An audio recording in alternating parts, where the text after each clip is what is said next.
পোনপ্ৰথমে মই মৰাণ জিলাৰ ক্ৰীড়া সন্থাক ধন্যবাদ জ্ঞাপন কৰিছোঁ। তেখেতলোকে আমাক যথেষ্টখিনি সহায় আগবঢ়াই আহিছে আৰু আমি FF চাব জুনিয়ৰ নেশ্যনেল লীগত ইয়াতে আপোনাৰ মণিপুৰ ফ'ৰ্থ চেঞ্চ, north east united, Shillong Lajong, টাইডা FC আৰু আইজল FC অংশগ্ৰহণ কৰিছিল নৰ্থ ইষ্ট জ'নত।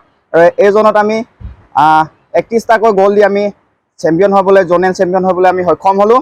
আৰু লগতে খেলুৱৈসকলে বহুত কষ্ট কৰিছে। সিহঁতৰ নিজৰ যিমান প্ৰতিভা আছিলে, নিজৰ দুভৰি যাদু, ইমান এখন ভিতৰুৱা গাঁও অঞ্চলৰ পৰা গৈ কিনে নিজৰ প্ৰতিভা দেখুৱাবলৈ সিহঁতে সক্ষম হৈছে।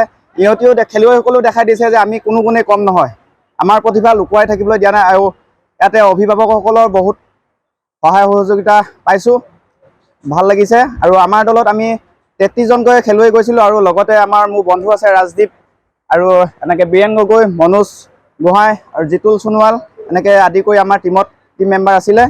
তো আমি জয় হ'বলৈ সক্ষম হ'লোঁ। ধন্যবাদ। ধন্যবাদ জনাইছোঁ মই আমাৰ মৰাণ জিলা ক্ৰীড়া সন্থাৰ সমূহ বিষয়ববীয়া আৰু কৰ্মকৰ্তাসকলক।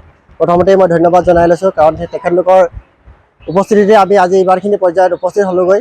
আৰু মই বিশেষকৈ ধন্যবাদ জনাব বিচাৰিছোঁ আমাৰ টিংখাং বিধানসভা সমষ্টিৰ বিধায়ক বিমল বৰা ডাঙৰীয়াক। তেখেতে আমাক আৰ্থিকভাৱে 1 লাখ টকা দান বৰঙণিৰে আজি আমাৰ এই টিমটো যোৱাত আৰু তাত থকা মেলা খোৱাত 1 লাখ টকা তেখেতৰ দান বৰঙণি আমি আজি ইমানখিনি সুবিধা পালোঁ আৰু ধন্যবাদ জনাইছোঁ মই তেখেতক।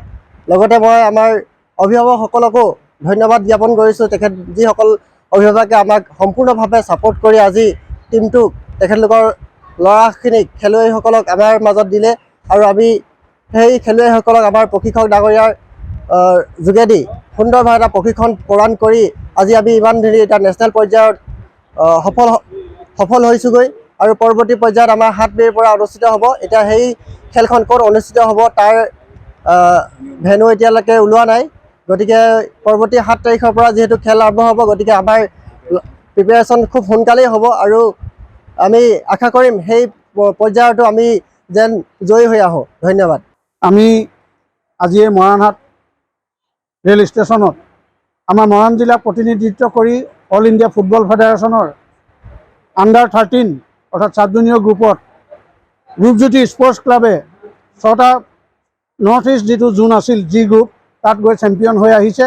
আৰু অতিকৈ সুখৰ কথা যে মাত্ৰ আমাৰ 32 গ'ল দিছে ন, 31 গ'ল দি 2টা গ'ল আমাৰ খাইছোঁ, অৰ্থাৎ আমি 29 গ'ল আমাৰ জমা গ'ল, অৰ্থাৎ আমি 29 গ'ল দিছে।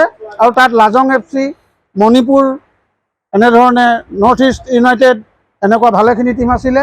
আমি সকলোলৈকে মানে পুনৰবাৰ আমি কৃতজ্ঞতা আৰু ধন্যবাদ জনাইছোঁ। আৰু লগতে কেৱল খেলুৱৈসকল নহয়, প্ৰশিক্ষকদ্বয়, মেনেজাৰ, PGO আৰু লগত যিসকল অভিভাৱক অভিভাৱিকাও আছিল আৰু ৰূপজ্যোতি সংঘৰ স্থানীয় যিসকল জড়িত ব্যক্তি, আটাইলৈকে আমি ধন্যবাদ জনাইছোঁ। আৰু আমি আশা কৰিম ভৱিষ্যতে অহা 4 মে'ৰ পৰা হ'বলগীয়া 7 মে'ৰ পৰা হ'বলগীয়া সৰ্বভাৰতীয় পৰ্যায়ৰটো ইয়াতকৈ ভাল ফলাফল নিশ্চয় দেখুৱাব, আমি আশাবাদী। ধন্যবাদ।